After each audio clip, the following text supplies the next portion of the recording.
Dans la vidéo précédente, nous avons exploré les valeurs symboliques du lion dans l'Antiquité au Proche-Orient, en particulier celles associées aux déesses au lion et aux pierres noires ou bétiles. Nous avons vu comment le lion est le symbole du pouvoir et de la nature sauvage et l'animal emblématique des grandes déesses orientales telles que la mésopotamienne Ishtar, Astarté, Balad-Gabal, Anat, Kétesh et jusqu'à Cybèle en Phrygie.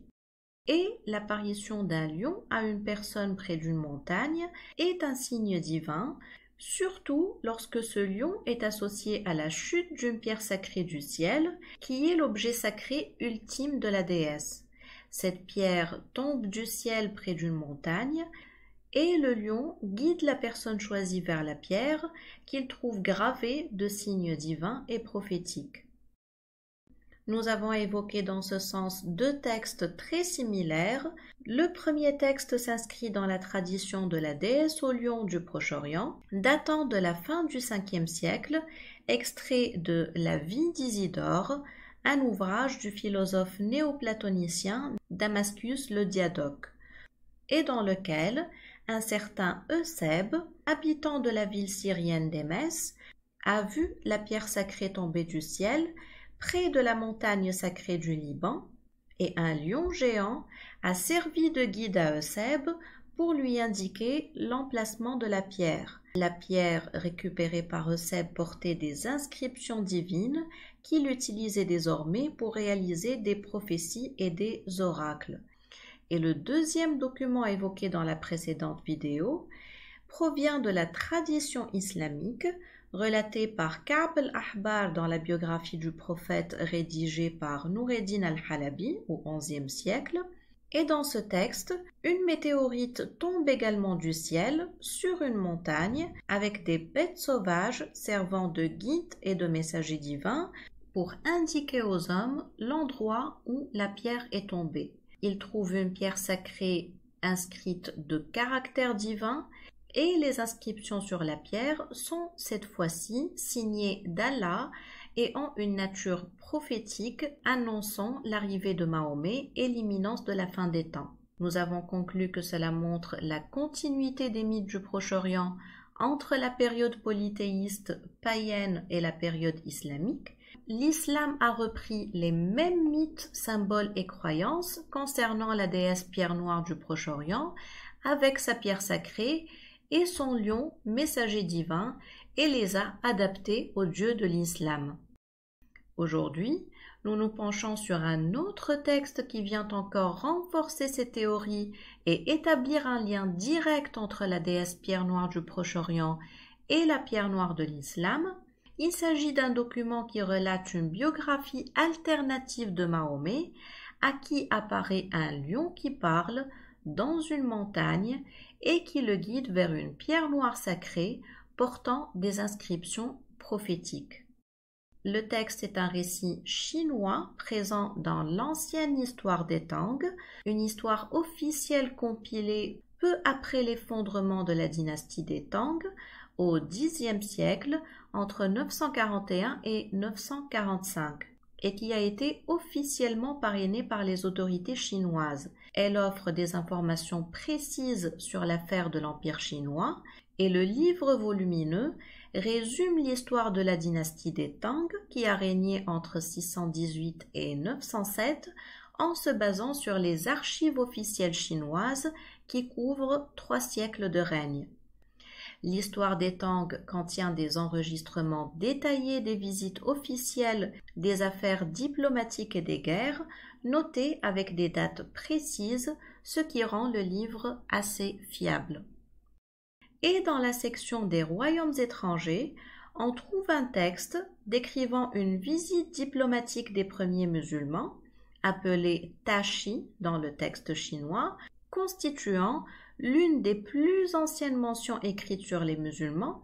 Les musulmans effectuent leurs premiers envois diplomatiques officiels à l'empereur chinois dès le début du 7e siècle. Le texte offre une biographie de Mahomet assez différente de la biographie canonique rapportée par la tradition islamique, une histoire surnaturelle de dimension païenne avec un lion qui parle qui apparaît à Mahomet à la place de l'ange Gabriel. Et il est impossible de comprendre les symboliques qui se cachent derrière ce texte sans connaître le contexte des croyances païennes du Proche-Orient antique et la symbolique du lion, messager divin de la déesse Pierre Noire. Le document sur les Tachis parle du récit de la fondation du royaume musulman par le prophète de l'islam. Le texte a été traduit en anglais et publié en 2010 par Lin Yisen. Une version en chinois simplifié peut également être consultée en libre accès dans le cadre de la numérisation des documents chinois historiques. Voici une traduction française du passage qui nous intéresse.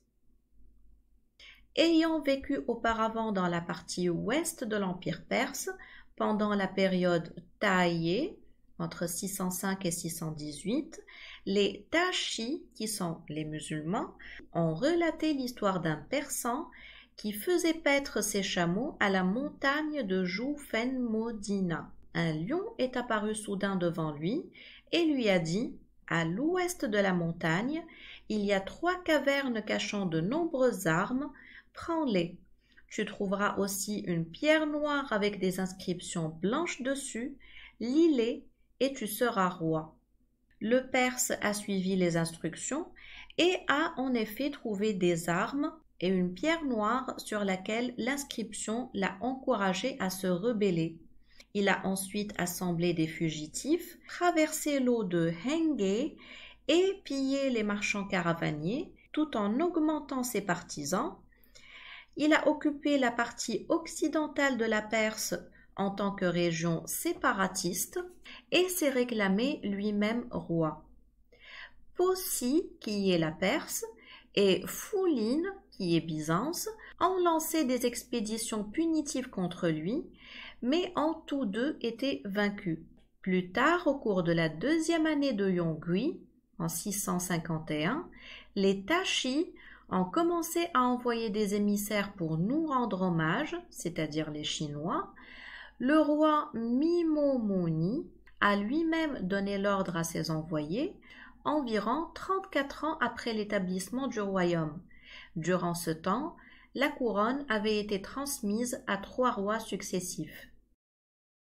On peut remarquer déjà la grande ressemblance entre les éléments de ce texte et ceux des 2 documents présentés dans la vidéo précédente, avec un lion, messager divin qui apparaît à une personne choisie dans une montagne et qui le guide vers une pierre noire sacrée, un bétil qui porte des inscriptions prophétiques dessus.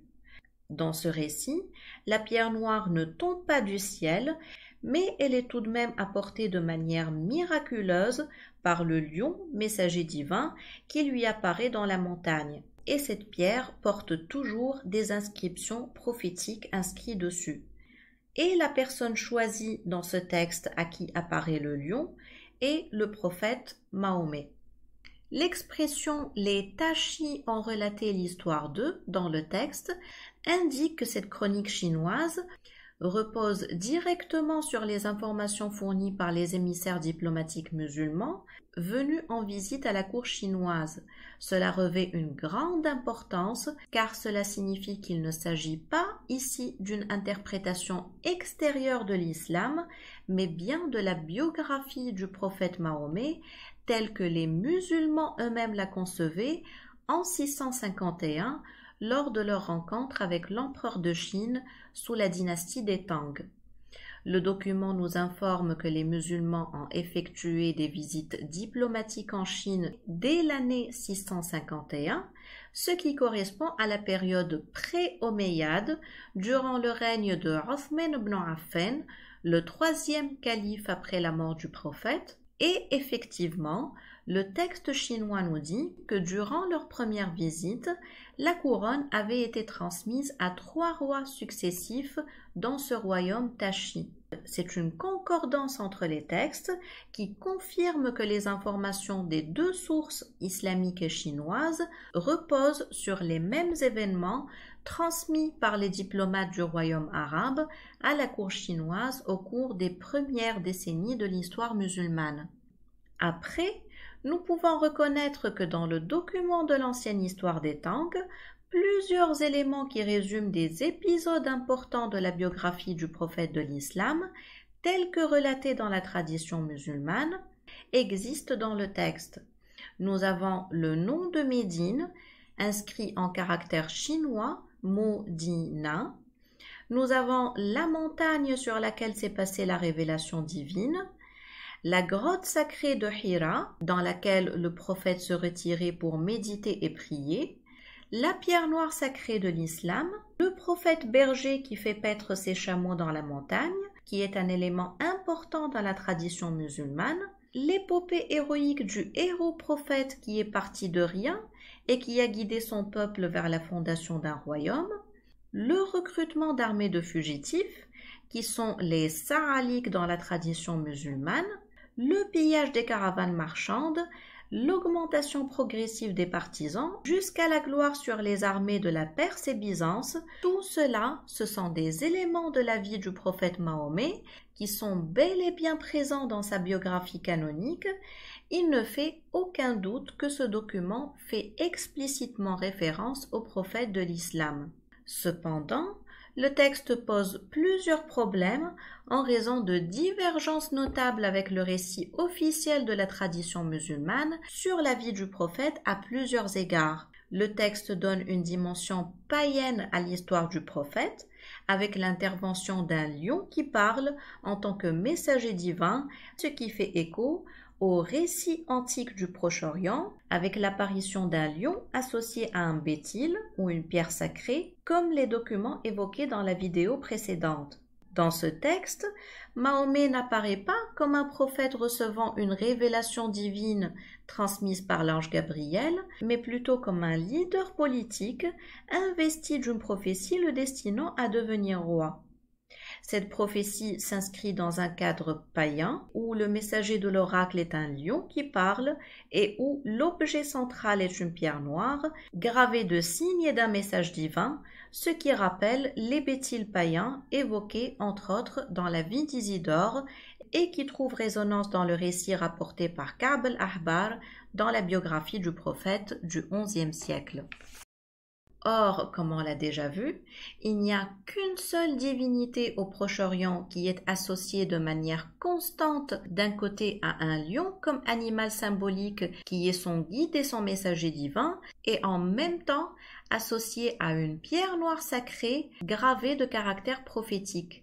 C'est la grande déesse orientale, connue sous le nom de Baladgabal à Byblos ou Cybèle en Phrygie.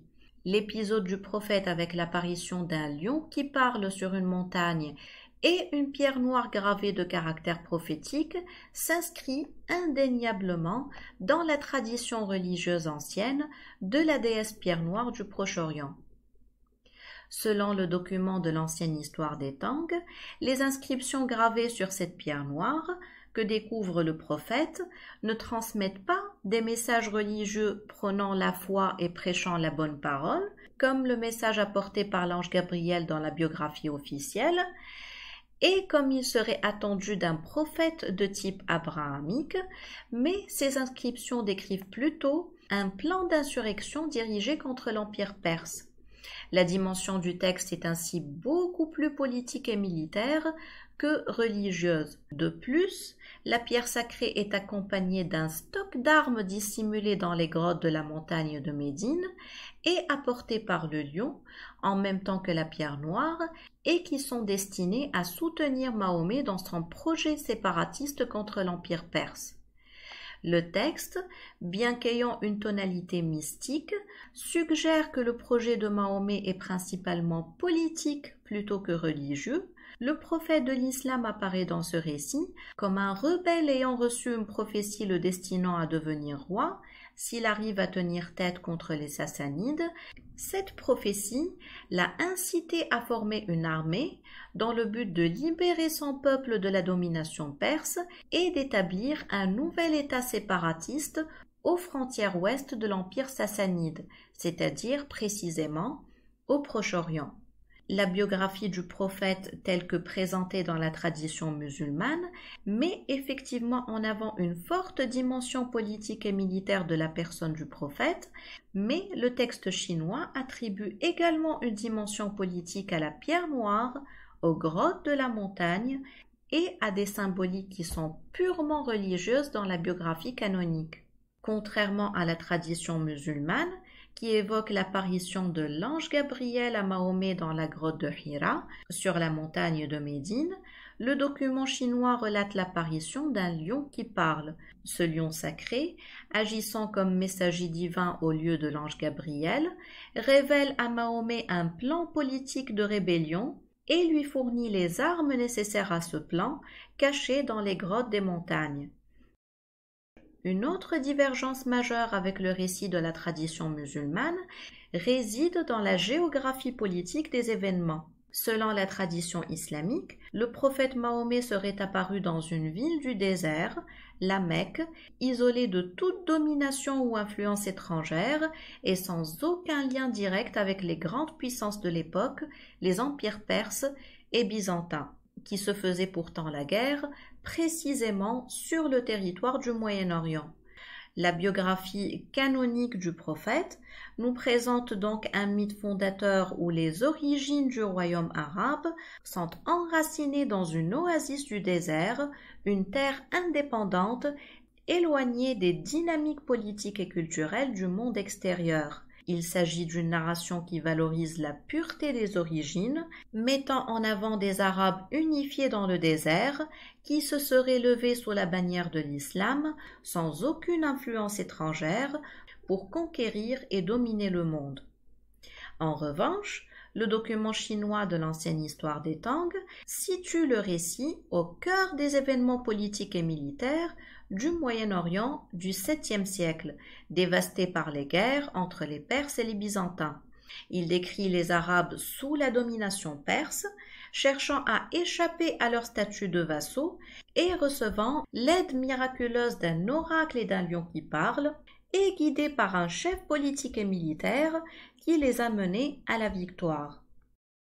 Cela remet en question l'emplacement de cette Médine qui signifie simplement la ville en arabe et qui ne se trouverait pas dans le désert du Hijaz, au sud de l'Empire perse, dans la péninsule arabique et loin de toute influence, mais plutôt au cœur du Moyen-Orient, comme l'indique le texte de l'ancienne histoire des Tang, qui la situe à l'ouest de l'Empire perse. Comme nous l'avons déjà souligné à plusieurs reprises, certains historiens suspectaient déjà que le récit des origines de l'islam ne correspond pas à la géographie du désert arabique, mais plutôt à celle du Moyen-Orient. Ce document vient renforcer ces hypothèses. De plus, la biographie du prophète telle qu'elle est rapportée par la tradition musulmane évoque, tout comme le document chinois, des armées de fugitifs recrutés par Mahomet qu'il utilise pour attaquer les caravanes commerciales ennemies. Dans la tradition musulmane, ces ennemis sont les païens qui étaient au pouvoir à la Mecque, tandis que dans le texte chinois, l'ennemi désigné sont plutôt les Perses. Ce dernier point soulève une question que plusieurs historiens avaient déjà abordée, celle sur la route marchande mentionnée par la tradition musulmane, reliant la Mecque et faisant d'elle une ville riche et centrale dans le désert. Des recherches comme celle de Patricia Crone ont montré qu'une telle ville riche dans le désert arabique par le commerce et les routes marchandes était impossible au 7e siècle. Les seules marchandises qui pouvaient transiter par la Mecque étaient celles du Yémen. Or, les marchandises du Yémen provenaient principalement par voie maritime à cette époque. C'était plus rentable et plus rapide, tandis que le commerce caravanier était trop coûteux pour rivaliser. Les routes caravanières du désert du Hijaz au 7e siècle ne pouvaient avoir une quelconque importance majeure et leur pillage ne pouvait contribuer de manière significative à l'enrichissement d'un royaume naissant. Par contre, l'Empire perse, de son côté, se situait sur un axe stratégique de la route de la soie, et l'Empire sassanide avait le monopole sur les marchandises de valeur qui provenaient de l'Orient et de la Chine. Les Byzantins étaient d'ailleurs en guerre constante avec les Perses pour le contrôle stratégique du réseau de la route de la soie, qui avait une importance économique et géopolitique majeure. Et effectivement, dans ce cas, des actes de piraterie contre les caravanes marchandes perses peuvent justement causer d'énormes perturbations. Bloquer les routes marchandes de la route de la soie revient à paralyser le commerce de l'Empire perse. Cela permet de paralyser l'ennemi tout en récupérant des butins de très grande valeur pour financer la rébellion. De plus, établir un État indépendant sur un axe stratégique de la route de la soie représente une belle opportunité pour un royaume naissant.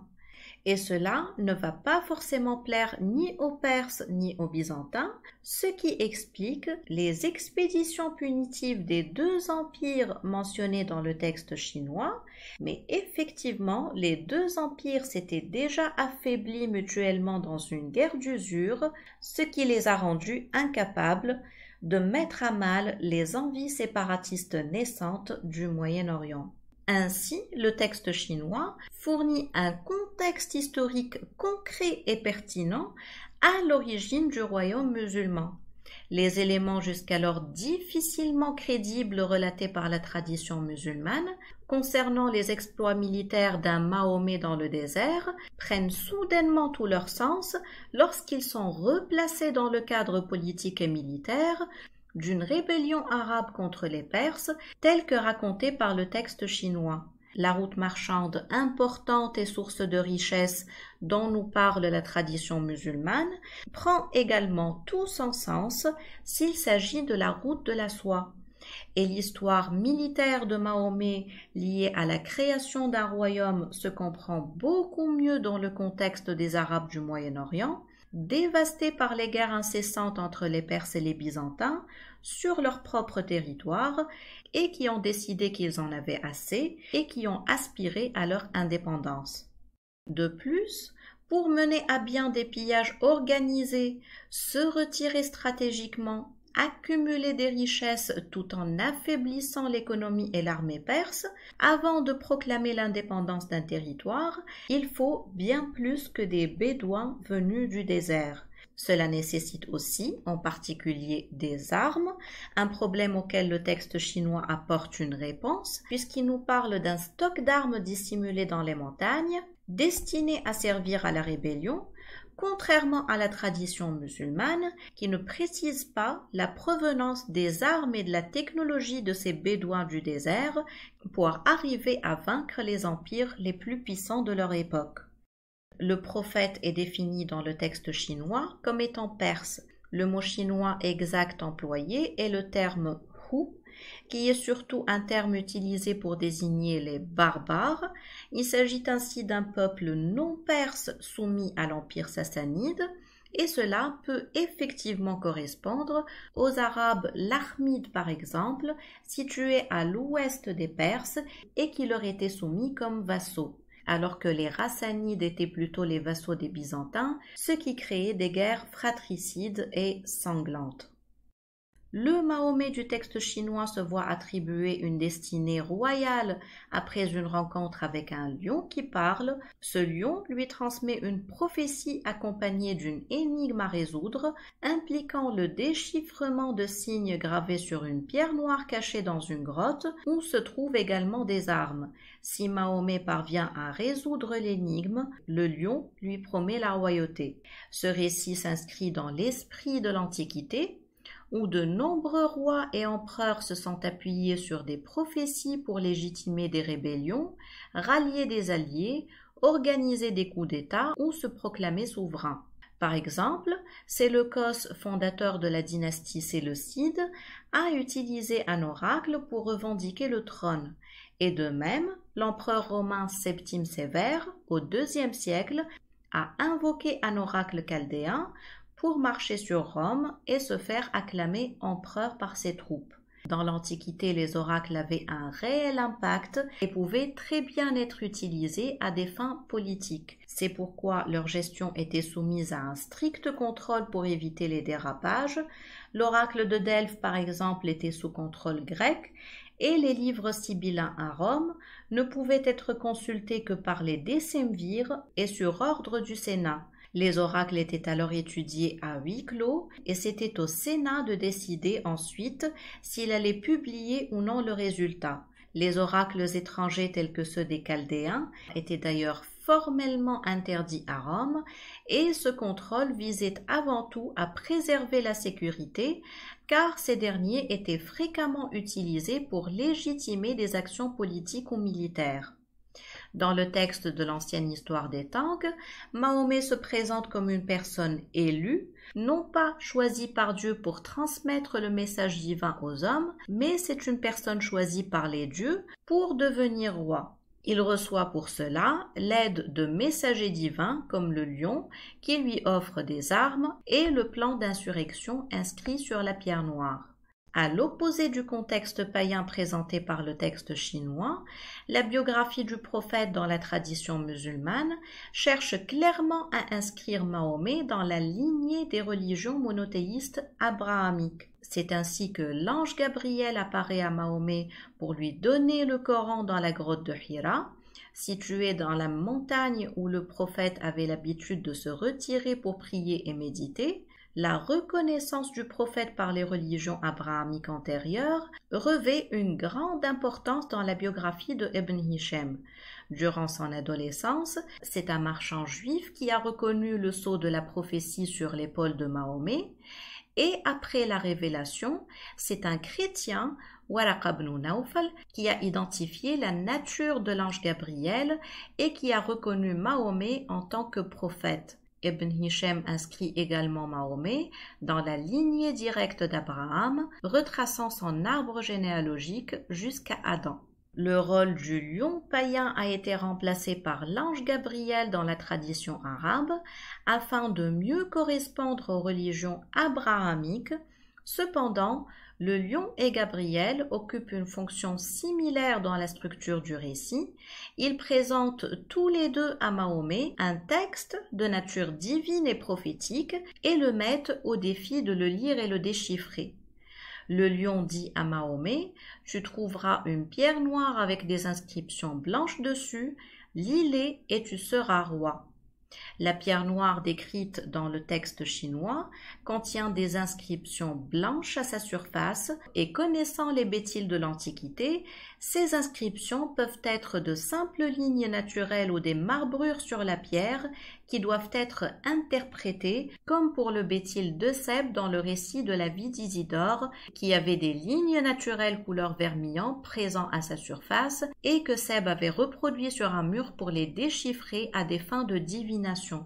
Dans la biographie officielle de Ibn Hisham, l'ange Gabriel adopte une approche similaire. Il apparaît à Mahomet dans une grotte en montagne, lui tend le livre du Coran et lui ordonne de le lire, en étant bien conscient que Mahomet est illettré, incapable de déchiffrer les signes du texte arabe du Coran. La structure essentielle des deux récits est comparable. Dans les deux cas, on présente à Mahomet un texte mystérieux et sa lecture constitue un défi difficile à surmonter. Il est plausible de suggérer que le récit du document chinois relate une biographie de Mahomet antérieure à l'établissement du dogme de la religion musulmane, alors que l'islam était à ses premiers balbutiements et avait une forte influence païenne provenant des cultes des déesses pierres noires de l'Antiquité. Le processus de cristallisation du dogme de la religion musulmane a nécessité des siècles pour se stabiliser, et ce témoignage de l'envoi diplomatique arabe à la cour chinoise en 651 est une trace précieuse de ce qu'était l'islam dans ses premières décennies. Nous savons que la biographie d'Ibn Hisham, première biographie officielle connue du prophète, a été écrite au cours du IXe siècle, soit 2 siècles après la visite diplomatique des Tashi à la cour chinoise en 651. Le texte de l'ancienne histoire des Tang se trouve également sous différentes versions dans d'autres sources chinoises. Il existe une seconde version de ce récit dans la nouvelle histoire des Tang, une édition révisée du premier volume et rédigée environ un siècle plus tard, achevée au début du XIe siècle vers 1060. La nouvelle histoire des Tang contient globalement les mêmes informations que la compilation précédente, bien que formulées différemment avec des ajouts et des omissions. Généralement, on privilégie l'ancienne histoire des Tang en raison des reformulations tardives du second volume qui altèrent parfois le sens originel. Cependant, le chapitre sur les Tashi ou les musulmans, qui présente davantage de détails, suggère peut-être l'acquisition de nouvelles informations par la cour chinoise sur ce peuple au cours de la rédaction du second volume.